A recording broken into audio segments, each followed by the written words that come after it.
తదుపరి రాశి ధనస్సు రాశి.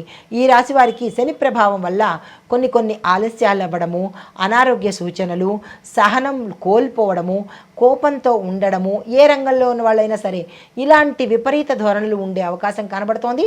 చాలా సంయమనంగా ఉండాలి, ఓర్పుగా సహనంగా ఉండేందుకు ఈరోజు ప్రయత్నం చేయండి.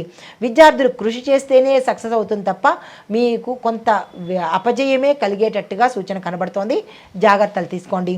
కుటుంబ వాతావరణం చూసినట్టయితే కనుక కొంత డిస్టర్బెన్సెస్ వచ్చే అవకాశం కనబడుతోంది. అంటే మాట రావడం కానీ చిన్న సమస్యలే, అది కొంచెం సంయమనం పాటించినట్టయితే కనుక మంచి జరిగే అవకాశం ఉంది. మీకు చెప్పదగిన పరిహారము విష్ణు సహస్రనామ పారాయణ వినడం కానీ చదవడం కానీ, ఈ రెండిట్లో ఏది చేసినా మంచి ఫలితాలు వచ్చే అవకాశం కనబడుతోంది. తప్పనిసరిగా చేసుకోండి.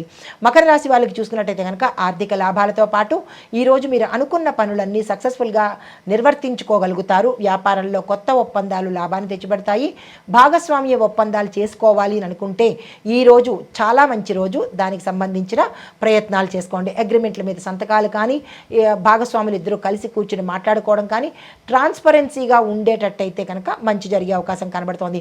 కుటుంబ సమస్యలన్నీ ఒక పరిష్కారానికి వచ్చేస్తాయి. ఒక క్లారిటీ క్లియర్గా ఉండేటట్టుగా కనబడుతోంది. ఉద్యోగస్తులకు చూసుకున్నట్టయితే కనుక కొంతకాలంగా మీరు టెంపరీ జాబ్ చేస్తూ ఉన్నట్టయితే కనుక అది ఈరోజు స్థిరత్వంకి వచ్చేటట్టుగా గోచరిస్తోంది. తర్వాత మీకు చెప్పదగిన పరిహారము శని భగవానుడికి నువ్వుల నూనె అభిషేకం చేయించడం కానీ, లేదా మీరు శని భగవానుడికి సంబంధించి నల్లని వస్త్రాలు దానం చేయడం కానీ చేసినట్టయితే కనుక మంచి జరిగే అవకాశం ఉంది. అయితే ఇక్కడ నువ్వుల నూనె అభిషేకం చేయించేటప్పుడు స్వామివారిని నేత్ర దర్శనం చేయకండి, పాద దర్శనం మాత్రమే చేసుకునే ప్రయత్నం చేసుకోండి. తదుపరి రాశి కుంభరాశి. ఈ రాశి వారికి కొత్త అవకాశాలు వస్తాయి. సృజనాత్మకంగా పెరిగే అవకాశం కనబడుతోంది. రాజకీయ రంగంలో కీర్తి ప్రతిష్టలు, కీలకమైన పదవులను చేపట్టేందుకు కనబడుతోంది. తర్వాత కుటుంబ పరంగా కూడా ఒక కీలకమైన నిర్ణయాలు తీసుకోవడానికి ఈరోజు మంచి రోజు. మీకు చెప్పదగిన పరిహారము గంగాజలంతో స్నానం చేసి శివాలయంలో మీ పేరిట అర్చన చేయించుకున్నట్టయితే కనుక గ్రహరీత్యా కానీ గోచారరీత్యా కానీ ఇబ్బందులు ఉంటే తొలగిపోయి సానుకూలమైన ఫలితాలు పొందుతారు.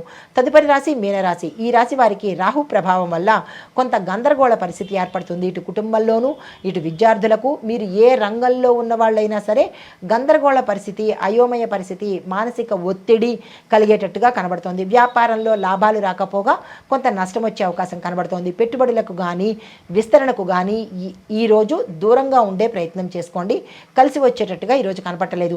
నిర్ణయాలు ఏమైనా తీసుకోవాలనుకుంటే కనుక తదుపరికి వాయిదా వేసుకోండి, కానీ ఈ రోజైతే నిర్ణయాలు తీసుకోకండి. తర్వాత మీకు చెప్పదగిన పరిహారము దత్తాత్రేయ స్వామి వారి యొక్క అష్టోత్తర పారాయణ మీ నోటితో మీరే మీ పూజా మందిరం దగ్గర చదువుకున్నట్టయితే కనుక కొంత మంచి జరిగే అవకాశం కనబడుతోంది.